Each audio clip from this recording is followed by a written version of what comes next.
Okay, now it's time to write our first Hello World program.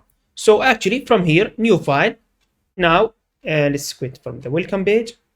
And here, as simple as that, just type print and inside it, here, just double quotation and hello world. All right. So you can see that the brackets here is mandatory. So you need to put them. Now let's save this. I will put it on the desktop. All right. I will name it first.py. Okay. So let's save that. All right. Now you can see that now it is highlighted, which is something very good. Well, actually, let's increase the font size. Now you can see that here we have Python extensions and so on. Okay. So you can install it, which it's okay. No big deal. All right. Now let's open our terminal from here.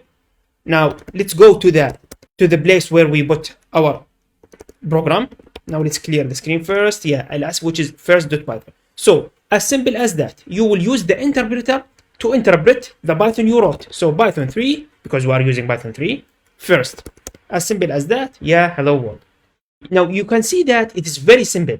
No big deal and no complexity at all. Just write your program here using the editor, your preferred editor. In my case, Visual Studio Code. And then from the terminal, just use the interpreter Python 3 first.py. Now the IDE concludes everything in one program or one step. Just you write your code here and you can build it from here or run it from here, and it will show you as a console here or as something like that. Okay, that the output of your statement. Okay.